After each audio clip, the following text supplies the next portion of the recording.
আজমতপুর বিউপির একটি চৌকস টহল দল দায়িত্বপূর্ণ এলাকায় অভিযান পরিচালনা করে 182 3S হতে আনুমানিক 400 গজ বাংলাদেশের অভ্যন্তর হতে মালিকবিহীন 2টি বিদেশি ওয়ান শুটার ও 9 রাউন্ড গুলি উদ্ধার করতে সক্ষম হন।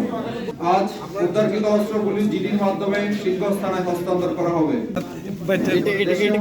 জাতীয় সংসদ নির্বাচনকে কেন্দ্র করে আভ্যন্তরীণ আইন শৃঙ্খলা পরিস্থিতি অস্থিতিশীল করার লক্ষ্যে দুষ্কৃতিকারী সন্ত্রাসী কর্তৃক সীমান্ত দিয়ে অস্ত্র, গোলাবারুদ ও বিস্ফোরক দ্রব্যাদি চোরাচালান বৃদ্ধির আশঙ্কা থাকে। এ লক্ষ্যে আসন্ন ত্রয়োদশ জাতীয় সংসদ নির্বাচন উপলক্ষে অস্ত্র, গোলাবারুদ ও বিস্ফোরক দ্রব্যাদির চোরাচালানের সম্ভাবনা থাকায় বর্ডার গার্ড বাংলাদেশের সম্মানিত মহাপরিচালক মহোদয় চোরাচালান বন্ধে আমাদেরকে জোর নির্দেশনা প্রদান করেন।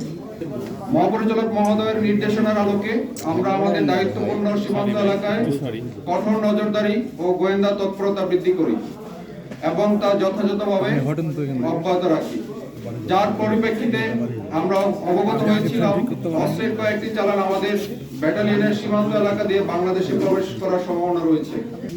সেই লক্ষ্যে গত 2 মাসে ব্যাটালিয়নের দায়িত্বপূর্ণ 75 কিলোমিটার সীমান্ত এলাকায় নিজস্ব গোয়েন্দা টহল তৎপরতা সহ কঠোর নজরদারি বৃদ্ধি করা হয়।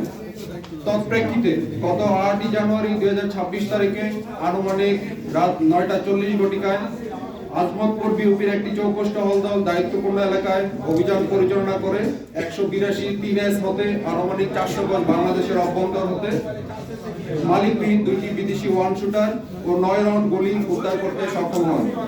প্রাথমিকভাবে উদ্ধারকৃত অস্ত্রগুলি দেশের আভ্যন্তরীণ আইন শৃঙ্খলা বিঘ্নিত ও সন্ত্রাসী কার্যক্রমে ব্যবহার করার পরিকল্পনা রয়েছে বলে ধারণা করা হচ্ছে।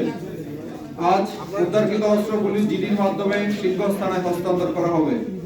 আপনাদের অবগতির জন্য জানাচ্ছি, মহানন্দ ব্যাটালিয়ন আমাদের দায়িত্বপূর্ণ এলাকায় গত 3 বছরে 15 জন আসামি সহ 33টি দেশি বিদেশি পিস্তল, 398 রাউন্ড গুলি, 41টি ম্যাগাজিন আটক করতে সক্ষম হয়েছে।